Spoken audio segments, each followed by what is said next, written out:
Hello guys, if you need any type of old history and amazing places and like and subscribe my account, thanks. In the 3rd century BC, the Mediterranean world was divided between two great powers. On one side stood Rome, a rapidly expanding republic that had unified the Italian peninsula through military strength, political genius, and an unshakable will to dominate. On the other side stood Carthage, a wealthy and powerful city-state on the northern coast of Africa, in what is today modern Tunisia. Carthage was a trading empire, commanding vast wealth through its control of sea routes and merchant networks across the entire Mediterranean. These two civilizations were bound to collide, and when they did, the result was one of the most devastating and transformative series of conflicts in all of ancient history: the Punic Wars. The name Punic comes from the Latin word Punicus, meaning Phoenician, as the Carthaginians were descendants of the ancient Phoenician people who had settled in North Africa centuries earlier. Over the course of more than 100 years, Rome and Carthage fought 3 brutal wars that would decide the fate of the ancient world. These conflicts gave birth to legendary military figures, reshaped entire civilizations, and ultimately established Rome as the undisputed master of the known world. The First Punic War began over the island of Sicily, a strategically vital landmass sitting at the crossroads of the Mediterranean Sea. Sicily was rich in grain and resources, and both Rome and Carthage recognized its immense value. When a local conflict broke out between rival factions on the island, Rome intervened, bringing it into direct conflict with Carthage, which had long exercised influence over Sicily's western regions. Rome quickly discovered that winning this war required something it had never possessed before: a powerful navy. Carthage was a maritime superpower, and its fleets ruled the sea. In a remarkable display of Roman ingenuity and determination, Rome constructed an entirely new navy almost from scratch, reportedly using a shipwrecked Carthaginian vessel as a blueprint. Roman engineers also invented a revolutionary device called the corvus, a spiked boarding bridge that could latch onto enemy ships, allowing Roman soldiers to fight naval battles as if they were land engagements, a tactic that perfectly suited their military strengths. After 23 years of grinding warfare at sea and on land, Rome finally prevailed. The Battle of the Aegates Islands in 241 BC delivered a crushing blow to the Carthaginian fleet, forcing Carthage to sue for peace. Under the terms of the peace treaty, Carthage was forced to surrender Sicily and pay a massive indemnity to Rome. Sicily became Rome's first overseas province, marking the beginning of a Roman Empire that would one day stretch from Britain to Mesopotamia. Carthage, weakened and humiliated, retreated to rebuild its strength, but it did not forget. The Second Punic War is without question the most dramatic and consequential of the 3 conflicts. It is the war that produced Hannibal Barca, the Carthaginian general, widely regarded as one of the greatest military commanders in all of human history. Hannibal was the son of Hamilcar Barca, a proud Carthaginian general who had fought in the First Punic War and harbored a deep, burning hatred of Rome.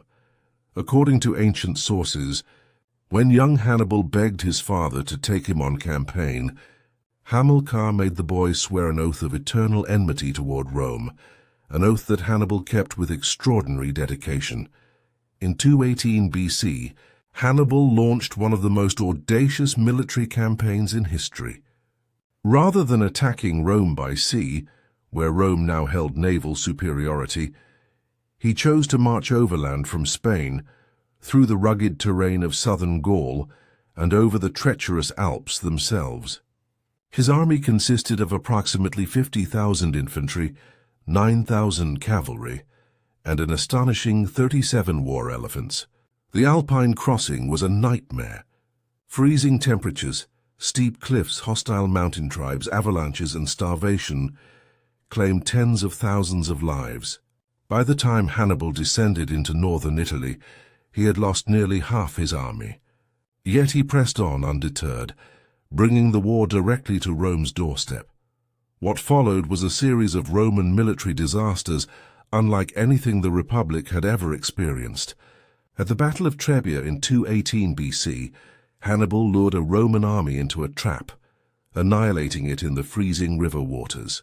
At the Battle of Lake Trasimene in 217 BC, he ambushed an entire Roman army on a foggy lakeside road, killing over 15,000 soldiers in one of the largest ambushes in military history. But the worst was yet to come. The Battle of Cannae in 216 BC stands as Hannibal's masterpiece and one of the most studied military engagements in the history of warfare. Facing a Roman army of approximately 80,000 soldiers, one of the largest ever assembled by the Republic, Hannibal employed a brilliant tactical formation known as a double envelopment. He deliberately weakened his center to draw the Romans forward, while his stronger flanks curved inward, surrounding the entire Roman force. The result was catastrophic for Rome. An estimated 50,000 to 70,000 Roman soldiers were killed in a single afternoon. Generals and senators died alongside common soldiers. The scale of the defeat sent shockwaves through the entire Roman world. Despite these catastrophic losses, Rome refused to surrender. The Roman Senate, displaying remarkable resolve, rejected all peace negotiations. The Romans adopted a new strategy under the general Quintus Fabius Maximus, earning him the nickname Cunctator, meaning the delayer. Rather than fighting Hannibal directly, Roman forces harassed his supply lines, avoided open battle, and allowed time and attrition to weaken the Carthaginian army. Meanwhile, the Roman general Scipio Africanus took the fight to Carthage's home territory in Spain, and then Africa, forcing Hannibal to abandon Italy and return home to defend Carthage. The two great generals finally met at the Battle of Zama in 202 BC on African soil. This time Scipio turned Hannibal's own tactics against him. Rome emerged victorious. Carthage was stripped of its overseas territories, forced to pay an enormous war indemnity, and forbidden from making war without Rome's permission. Hannibal survived the battle, but was eventually forced into exile, where he reportedly took poison rather than fall into Roman hands.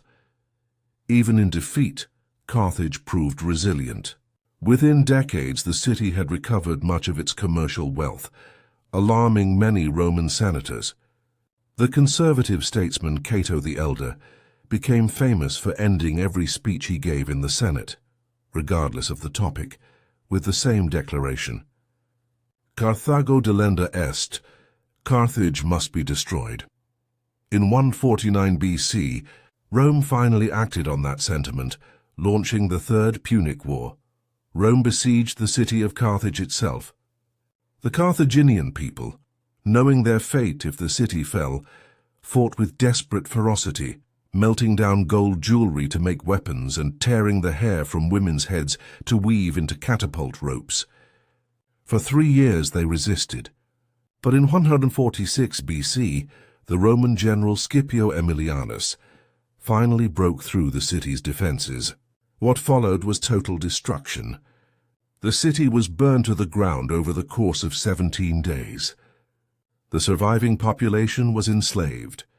The ruins were razed, and according to legend, though historians debate its literal truth, the ground itself was salted so that nothing would ever grow there again. The Punic Wars fundamentally transformed Rome and, through Rome, the entire trajectory of Western civilization.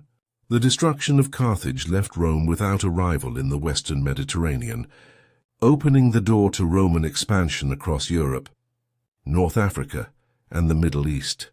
The Roman roads, laws, language, architecture, and governance systems that emerged from this era became the foundation of modern European civilization. The wars also accelerated deep social and economic changes within Rome itself. The long military campaigns enriched powerful generals and displaced small farmers who had served in the legions, widening the gap between rich and poor. These tensions would eventually contribute to the political crises and civil wars of the late Roman Republic, paving the way for Julius Caesar and the birth of the Roman Empire. Hannibal's tactical genius, particularly his masterpiece at Cannae, is still studied in military academies around the world today. His double envelopment has been replicated by generals throughout history, from Napoleon to the commanders of World War I and II. He remains a towering figure in military history, a man who came closer than anyone to destroying Rome, and who, even in ultimate defeat, changed the world forever. The Punic Wars were more than just military conflicts between two ancient superpowers. They were the crucible in which Rome was tested, shaped, and ultimately forged into the greatest empire the ancient world had ever seen. From the cold mountain passes of the Alps to the burning streets of Carthage, this century-long struggle produced some of history's most remarkable moments of heroism, tragedy, brilliance, and brutality. Understanding the Punic Wars is essential to understanding not only ancient Rome, but the very foundations of the civilization we inhabit today. In the ashes of Carthage, the Roman Empire was born.